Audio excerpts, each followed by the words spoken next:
So let's then talk about your appointment as a judge of the District Court. That was in June 1983. And in fact, you were just there for a couple of years, weren't you? Exactly 2 years, to the day, I think. Yeah. I enjoyed that. That was fun. I learned a lot. I learned a lot about writing judgments, learned a lot about criminal law, because you sat about 50-50, criminal, civil. What did you learn about criminal law in particular? Well, I learned the judge's role in it and how to give a good summing up, how to make sure that the trial was a fair trial. Just things like that, how to run a good court. And some of the nuances of the criminal law, of course, which were relatively unknown to me at the time. So the running of a good court, you were just saying a second ago, what's involved? Getting people's confidence, getting them to feel as relaxed as possible in an alien situation in a courtroom. A little bit of humour every now and then to show that you're human. Seeing that people retain their civility to each other and respect for each other, including the accused. Just generally trying to get a reasonable atmosphere that was conducive to reasoning and conducive to working out a reasoned result.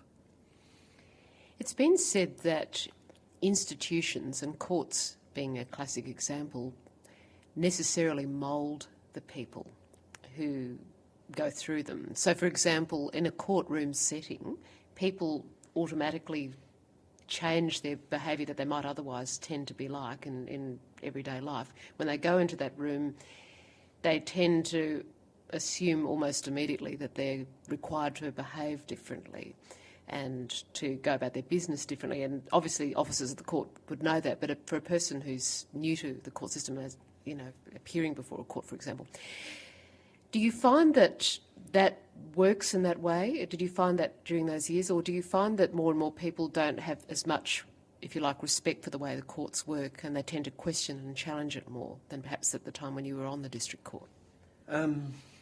It's difficult to say. I think that there is some lack of respect for courts, and I think that some politicians have been responsible for urging that situation.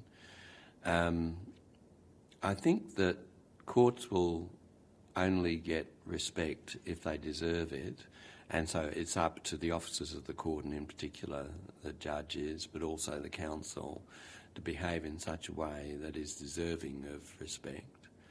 And I think that the judge's personality is conducive to the way in which the court will be accepted or not accepted. And people are different, and judges are different, and the way in which they dominate the court may be different too, just because of their different personalities.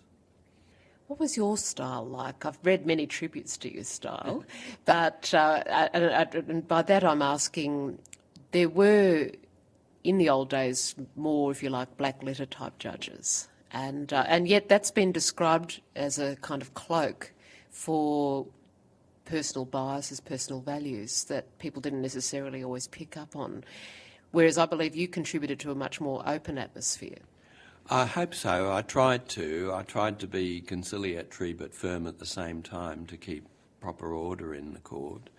I think that if you start with the objective of having a fair hearing for both sides and you stick to that, then that should be conducive of a reasonable atmosphere in the court. I know it was strive for that.